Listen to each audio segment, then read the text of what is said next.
So hi guys, welcome to Ram's Coaching Academy and this is our second lecture of chapter 8। आज हम बात करने वाले हैं मार्केटिंग और उसकी इंपॉर्टेंस की। मार्केटिंग इंपॉर्टेंस हम उसमें तीन चीज़ों में क्राइटेरिया में हमने फर्दर बांटा हुआ है।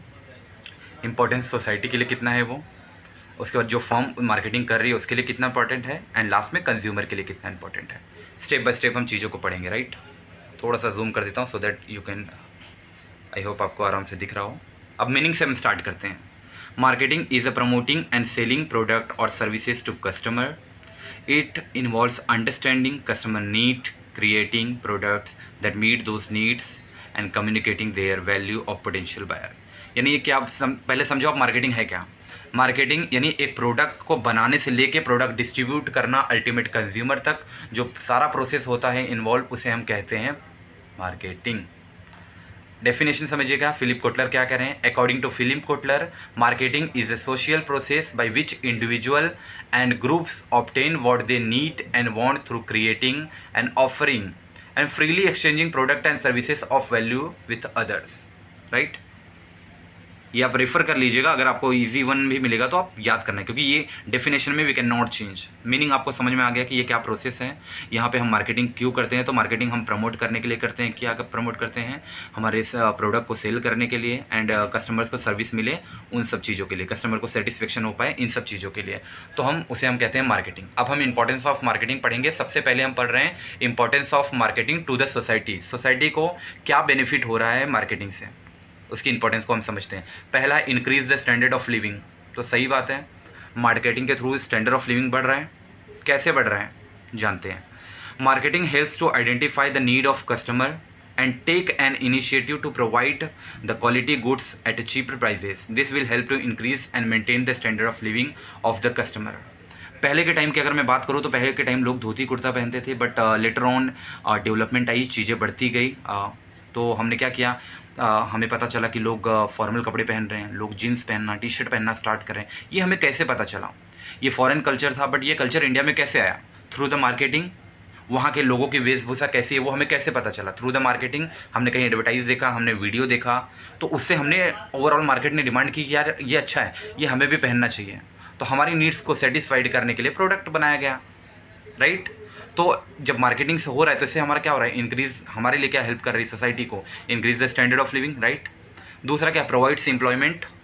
मार्केटिंग कर रहे हैं तो मार्केटिंग के लिए आपको ह्यूमन पावर लगेगी, कई सारी वैकेंसीज निकलेगी। थर्ड एजेंसी को जिसे हम मार्केटिंग की जिम्मेदारी देंगे वो पर्सन हायर करेगा। फॉर एग्जाम्पल, अगर आपने किसी थर्ड पार्टी, किसी एजेंसी को कोई कॉन्ट्रैक्ट दिया तो वो एडवर्टाइजिंग करेगा, पैम्पलेट बंटवाएंगे, बैनर लगेगा, टीवी में प्रमोट किया जाएगा, तो इससे काफ़ी सारा एम्प्लॉयमेंट जनरेट हो रहा है। और ये जॉब किसको मिल रही है, अल्टीमेटली सोसाइटी में मिल रही है, लोगों को, हमें मिल रही है। राइट, अब पढ़िए यहाँ पे क्या लिखा है।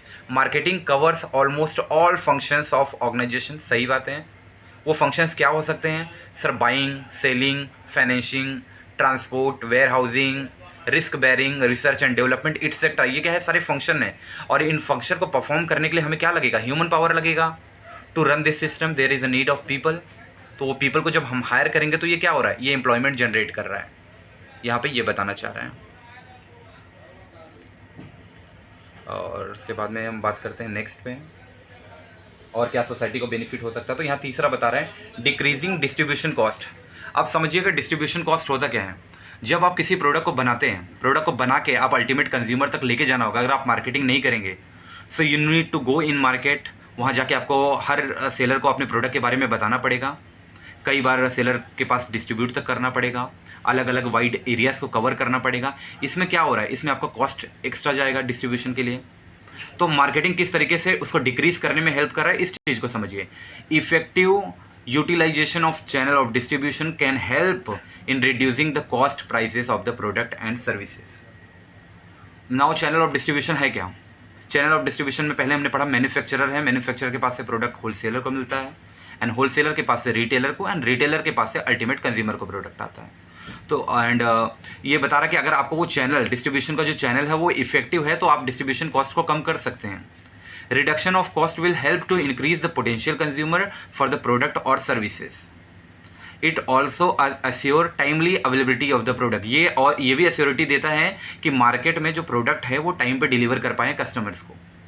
नाउ चौथा क्या है, कंज्यूमर अवेयरनेस। तो सही बात है, अगर आप मार्केटिंग कर रहे हैं तो इसके थ्रू क्या हो रहा है, कंज्यूमर अवेयर हो रहा है। अगर कंज्यूमर को पहले पता था कि पार्ले जी बिस्किट मार्केट में है, अब नए बिस्किट्स भी अगर मार्केट में आए हैं तो उसको कैसे पता चलेगा, थ्रू द मार्केटिंग ओनली ना। तो जब आप मार्केटिंग करते हैं, इससे कस्टमर भी अवेयर होता है, सोसाइटी अवेयर हो रही है, उनको पता चल रहा है कि यस मार्केट में नया प्रोडक्ट आया है with the same price and I hope quality भी कुछ इंप्रूव हो। तो अब इसमें यही लिखा है कि marketing helps the society by informing and educating किसको, कंज्यूमर्स को।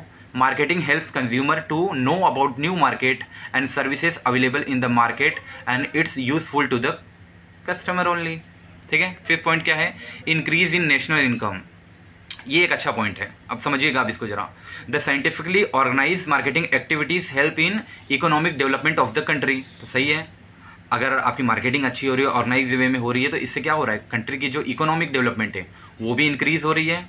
Effective marketing of the product and services result into industrialization, more jobs and make the economy stronger and stable. आप जब एम्प्लॉयमेंट जनरेट कर रहे हो, कंपनी की economy country की जो इकोनॉमिक है उसको आप डेवलप कर रहे हो, तो इससे ओवरऑल परफॉर्मेंस क्या हो रहा है, ओवरऑल नेशनल इनकम में इंक्रीमेंट हो रही है। राइट। नाउ सिक्स पॉइंट क्या है, मैनेजिंग कस्टमर एक्सपेक्टेशन। हर कस्टमर की कुछ एक्सपेक्टेशन होती है towards the brand, towards the product जो आप मार्केट में लॉन्च करते हैं। राइट। अब यहाँ कह रहा है marketing research helps the organization to understand the need of the consumer. तो ये हमने अपने प्रीवियस लेक्चर में किया था कि मार्केट रिसर्च हम करते क्यों हैं, कस्टमर्स की नीड को आइडेंटिफाई करने के लिए, उसकी एक्सपेक्टेशन को समझने के लिए एंड उसकी एक्सपेक्टेशन को मैनेज करके कस्टमर को सेटिस्फेक्शन प्रोवाइड करना ही अल्टीमेट गोल होता है एक ऑर्गेनाइजेशन का। राइट। ये चीज़ें आपको पता है। It helps in developing the product which fulfil customer expectation. ये 6 पॉइंट हो गए, सोसाइटी के लिए बेनिफिट है। नाउ फर्म, अगर मार्केटिंग हम कर रहे हैं तो फर्म को क्या बेनिफिट हो रहा है, जो फर्म खुद कर रही है उनको क्या बेनिफिट हो रहा है या उनके लिए क्या इंपॉर्टेंस है। पहला तो इंक्रीज अवेयरनेस।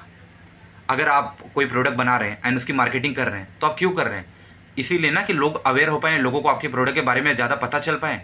तो जी हाँ, पहला पॉइंट यही है, marketing helps in creating awareness about the existing product, new arrival as well as the company which sells a particular product in the market. तो मार्केटिंग करने से 3-4 चीज़ें होती है। पहला तो कंज्यूमर को ये पता चलता है कि एग्जिस्टिंग प्रोडक्ट पहले से मार्केट में कौन से हैं, आप कौन सा नया प्रोडक्ट मार्केट में लॉन्च कर रहे हैं उसके बारे में पता चलता है एंड ऑल्सो आप अगर के जो पुराने प्रोडक्ट हैं उनके बारे में भी कस्टमर को पता चलता है। It creates awareness among potential consumer, it also create brand image among customer. Customer के माइंड में ये क्या करता है, ब्रांड इमेज भी आपकी क्रिएट कर देता है। एंड नाउ अगर अब आप तो कंज्यूमर अवेयर हो रहे हैं, तो कंज्यूमर अवेयर होगा तो आपको क्या बेनिफिट मिलेगा, तो सर हमें बेनिफिट ये मिलेगा, अगर कंज्यूमर अवेयर होगा तो हमारी एज ए फर्म हमारी सेल्स भी तो इंक्रीज़ हो रही है। कस्टमर अवेयर हुआ, कस्टमर को पता चल गया कि मार्केट में और भी वैराइटीज़ आ चुकी हैं, उसके बाद में क्या किया, वो हमारे प्रोडक्ट को परचेस करना स्टार्ट हो गया, तो हमारे सेल्स इंक्रीज़ हो गए। यही चीज़ यहाँ पे लिखी है, one customer are aware about the product, it attracts them to purchase the same. Successful marketing campaign helps to increase the sales of the organization and increase in sales generate profit for the organization. और यही तो हमारा primary motive था, हम business क्यों कर रहे हैं, प्रॉफिट कमाने के लिए। And third part, create trust, जो कि हर बिजनेस चाहता है कि कस्टमर उसके ऊपर ट्रस्ट करे। बट ट्रस्ट कैसे होगा, आप जब कस्टमर की एक्सपेक्टेशन को फुलफिल कर रहे हैं, जो कि हम कर रहे हैं ना, हमने मैनेजिंग वाले पॉइंट में यही तो समझा। तो यहाँ बता रहा है create trust, people want to buy a business that has a trust worthy reputation. हमेशा एक कंज्यूमर पॉइंट ऑफ व्यू से बात करूँ तो हम उसी कंपनी के प्रोडक्ट खरीदेंगे जिसके ऊपर हमारा भरोसा अच्छा है। अगर आपके घर पे कोई छोटे बच्चे हैं एंड मैं कहूँ अगर आपको उसके लिए साबुन लेना है या पाउडर लेना है, ऑयल लेना है, तो आप मुझे क्या कहेंगे कि जॉनसन एंड जॉनसन्स ले लूँ, क्यों, क्योंकि उस पर हमारा ट्रस्ट है ऑलरेडी। काफ़ी हमारे जो दादा थे या हमारे पापा थे, वो जनरेशन थी, उन्होंने भी वही यूज़ किया, हम भी वही यूज़ करेंगे। राइट। आगे भी जनरेशन को सजेस्ट करना होगा तो हम यही सजेस्ट करेंगे, क्यों, क्योंकि उस ब्रांड, उस पर्टिकुलर ब्रांड का थर्ड होगा create trust. Now fourth point, basis for making decision. तो डिसीजन लेने में भी कई बार मार्केटिंग हमारी हेल्प करता है। वो कैसे करता है कि that businessman has to look after many problem such as what, how, when and how much, for whom to produce. मतलब ये सारे क्वेश्चन उसके सामने क्लियर होते हैं जब वो प्रोडक्ट को लॉन्च करता है मार्केट में या किसी प्रोडक्ट को डेवलप करना होता है। तो उसे व्हाट टू प्रोड्यूस मतलब क्या बनाना है, हाउ टू प्रोड्यूस कैसे बनाना है, व्हेन टू प्रोड्यूस कब बनाना है, एंड हाउ मच कितना बनाना है, क्वांटिटी कितनी बनानी है, इन सब को कैसे पता चलता है, जब वो मार्केटिंग करता है, मार्केट रिसर्च करता है, तब उसको ये चीज़ें पता चलती हैं। As the scale of operation increase these decision become more complex. Marketing helps to right decision at a right time. तो मार्केट में अगर बिजनेस को एक्सपांशन करना है तो उसको right decision at a right time लेना पड़ेगा, एंड उसके लिए मार्केटिंग उसकी हेल्प करता है. नाउ फिफ्थ पॉइंट लिखा है सोर्स ऑफ न्यू आइडियाज़. यहाँ से आपको नए आइडियाज़ भी जनरेट होते हैं. Marketing helps business to understand the need of consumer. There is rapid change in taste of preference of people. Marketing helps in business these changes and also help business to come with new ideas to fulfill their changes consumer needs.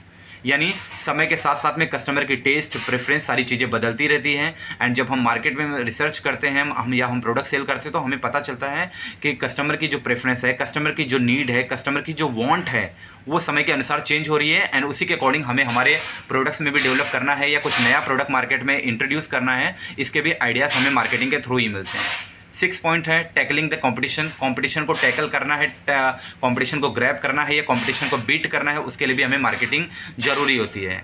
It is difficult for any business to create monopoly for their product and service. It is very difficult. Monopoly क्या है, अगर आपने नहीं देखा है तो पहला lecture prefer कर लीजिए, वहाँ मैंने मोनोपोली को एक्सप्लेन किया है आपको.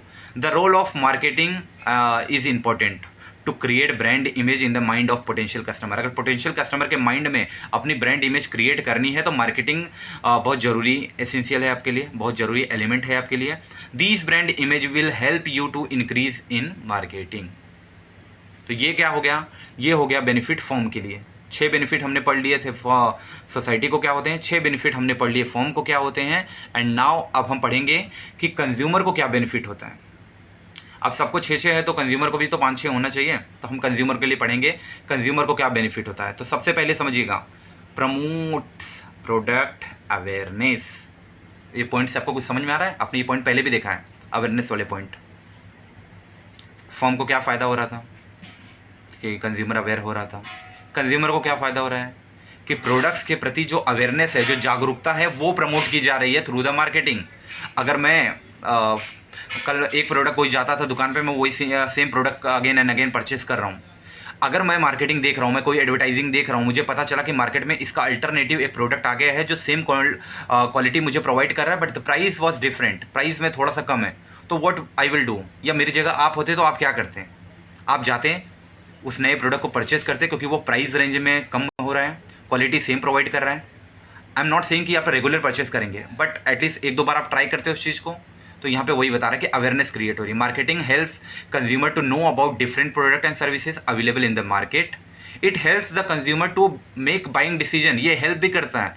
कैसे करता है, अगर मार्केट में 100 फ़ोन है, आप दुकान पे जाएंगे तो बहुत कंफ्यूज हो जाएंगे कौन सा फ़ोन आपको लेना है, बट आपकी नीड के हिसाब से जब आप मैं मार्केटिंग करता हूँ, मैं एडवर्टाइज कर रहा हूँ, मैं कोई फीचर्स फ़ोन का या आईफोन नया लॉन्च हो रहा है, मैं अगर उसका कोई वीडियो आपको प्रमोट कर रहा हूँ, बूस्ट कर रहा हूँ, तो आपको कहीं ना कहीं माइंड में ये डिसीजन आपको बनाने में हेल्प मिलती है कि yes this is the product which I look for.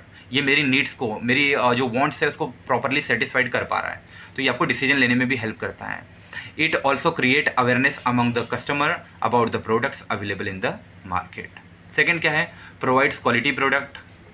अब मार्केट में कंपटीशन बहुत ज़्यादा है, कट थ्रोट कंपटीशन है मार्केट में. लोग एक दूसरे से बेहतर बनना चाहते हैं हमेशा, इसके चक्कर में वो प्राइसिंग कम ज़्यादा हो रही है. क्वालिटी एक दूसरे से अच्छा करना चाहते हैं, सारे सेलर्स एक दूसरे से अच्छा करना चाहते हैं. इसका फ़ायदा किसको मिलता है, कंज्यूमर को मिलता है, क्योंकि आपसी प्रतियोगिता के चक्कर में जो क्वालिटी बेटर होती है, तो क्वालिटी जो इन्हेंस होती है, वो क्वालिटी का बेनिफिट किसको मिलता है, अल्टीमेट कंज्यूमर यानी मुझे और आपको मिलता है. अब क्या लिखा है इसके अंदर प्रोवाइड क्वालिटी प्रोडक्ट्स में, because consumer are getting easy access to the information about the product and service available in the market. It creates moral pressure on the businesses to provide quality product goods to the consumer. जो मैंने कहा वही same चीज़ है, right. Now move to third point, provides variety of product. आप marketing के through आपको पता चल रहा है कि मार्केट में जो प्रोडक्ट आप लेने जा रहे हैं उसका अल्टरनेटिव बहुत सारा है, उसमें बहुत सारी वेराइटीज़ हैं, राइट. समझिएगा, market segmentation has become critical in any business और मार्केटिंग प्लान. मार्केट सेगमेंटेशन क्या होता है, जब आप कोई प्रोडक्ट लॉन्च कर रहे हैं मार्केट में, तो सबसे पहले आप ओवरऑल मार्केट को कुछ हिस्सों में बांट देंगे.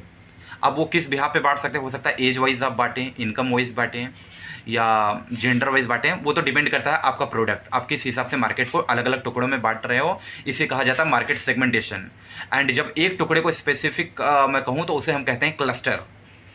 टर्म पे रिमेंबर कीजिएगा, जब मैं पूरे मार्केट को अलग अलग टुकड़ों में बांट रहा हूँ that is called market segmentation, और जब मैं एक मार्केट के टुकड़े की बात कर रहा हूँ तो इसको कहते हैं क्लस्टर, और जब मैं मेरे प्रोडक्ट के अकॉर्डिंग किसी एक क्लस्टर को टारगेट कर रहा हूँ कि मुझे इसी जेंडर को या इसी इनकम वाइज ग्रुप को मुझे से प्रोडक्ट सेल करना है, that was called target marketing. क्योंकि मैं यहाँ क्या कर रहा हूँ, मैं मार्केट को टारगेट कर रहा हूँ, that is called target marketing. तो यहाँ बता रहा है कि market segmentation has become critical if any business और marketing plan. In fact business launch product keeping in mind segmentation, यानी बिजनेस क्या करती है, प्रोडक्ट को लॉन्च भी करती है तो मार्केट सेगमेंटेशन को ध्यान में रख के ही करती है ना, कि आपको किसको टारगेट करना है। Businessman needs to provide variety of goods to fulfil the needs of a different market segmentation to the consumer. तो जो दूसरे मार्केट सेगमेंटेशन है, अगर उनको आपको फुलफिल करना है, उनकी एक्सपेक्टेशन को फुलफिल करना है, तो आपको क्या करना पड़ेगा, आपको दूसरे wide of variety of product को बनाना पड़ेगा, मार्केट में लाना पड़ेगा, ये चीज़ें आपको करनी पड़ेंगी। चौथा क्या है, चौथा कह रहा है कि हेल्प्स इन सिलेक्शन। आपको वैरायटी तो हम दे रहे हैं, प्लस सिलेक्शन में भी आपको हम हेल्प कर रहे हैं। कैसे करेंगे हम, अच्छा मुझे बताइए कैसे हेल्प करोगे आप, थ्रू द मार्केटिंग आप कस्टमर को कैसे हेल्प करोगे कि आपको यही प्रोडक्ट परचेज करना चाहिए। कभी आप फ़ोन, अपने आईफोन देखा, नया आईफोन आया तो उसके फीचर्स का जो वीडियो प्रमोट हुआ एडवर्टाइजिंग में, कभी आप कुछ मैच देख रहे हो तो उसके एडवर्टाइजिंग में किसी प्रोडक्ट का एडवर्टाइज हो गया। तो बेसिकली वो क्या कहना चाह रहे हैं, वो कहना चाह रहे हैं कि मार्केट में सर बहुत टाइप के प्रोडक्ट्स अवेलेबल हैं, बट आपको परचेज ये करना है कैसे, फीचर्स बता के आपको। तो variety of product with different brands are available in the competitive market. Marketing helps you consumer to choose the best product and services from the different options available. अगर मार्केट में 10 प्रोडक्ट हैं तो 10 में से एक किसको परचेस करना है, इसमें आपका क्या बेनिफिट है, वो आपको मार्केटिंग के थ्रू पता चलता है। एंड लास्ट में क्या होता है, कंज्यूमर सेटिस्फेक्शन। बिजनेस का प्राइमरी मोटिव अगर प्रॉफिट कमाना होता है तो फिर दूसरा मोटिव क्या होता है, कंज्यूमर सेटिस्फेक्शन। सर पैसे तो हम कमा लेंगे, अगर कस्टमर सेटिस्फाइड ही नहीं होगा तो क्या हम कस्टमर को रिटेन कर पाएंगे नेक्स्ट टाइम? तो इसका जवाब है नहीं सर, नहीं कर पाएंगे। तो customer satisfaction is very important for us, right. अब यहाँ क्या लिखा है, when an offering meet the customer expectation the customer is satisfied. Marketing leads to consumer satisfaction through honest advertising, assurance of quality product and availability of innovative product. आप जब marketing कर रहे हैं तो मार्केटिंग में आपको सारी चीज़ें हॉनेस्ट एडवर्टाइज करना है। आपको ये नहीं दिखाना है कि फॉर एग्जांपल अंबुजा सीमेंट वाला आपने देखा था, भैया ये दीवार टूटती क्यों नहीं है, क्या ऐसा होता है? नहीं होता ना। तो कहना का ये मतलब यही है कि जब भी आप एडवर्टाइज़ करते हो you need to be honest. जो चीज़ आप दिखा रहे हैं सही बताएं, मिसलीड करने की कोशिश ना करें, क्वालिटी की एश्योरिटी दें, और जो चीज़ें आप कह रहे हैं वो चीज़ें आप प्रोवाइड करें जिससे कस्टमर की नीड्स सेटिस्फाइड हो पाए, कस्टमर फुलफिल हो पाए। तो कस्टमर को भी समझ में आता है, कैसे समझ आता है, मार्केटिंग के थ्रू, जब उस कस्टमर अवेयर होता है। तो हमने आज इंपॉर्टेंस ऑफ मार्केटिंग पढ़ा, importance of the marketing to the society. Society को क्या इंपॉर्टेंस होता है, टू द फर्म, फर्म के लिए भी हमने देखा है, लास्ट में हमने देखा टू द कंज्यूमर। ये बहुत इंपॉर्टेंट क्वेश्चन है। लास्ट अगर मैं बात करूं 2025 के फरवरी एग्जाम में आपको आया था importance of the marketing to the society. तो आई एम नॉट सेइंग कि इस बार फॉर्म आ सकता है, and there will be chances, maybe आ सकता है, मे बी नहीं आ सकता, मे बी सोसाइटी वाला वापस आ जाए। So you need to prepare for the exam. आपको तीनों क्वेश्चन करने हैं, एंड एट द एंड मैं आपको इंपॉर्टेंस प्रोवाइड कराऊंगा अपने यूट्यूब चैनल पे। बट एज यू नो कि आप लोगों का एग्जाम डेट आ गया है 10 फरवरी, so you need to prepare according to that. That's it for today guys. मिलते हैं नेक्स्ट लेक्चर में।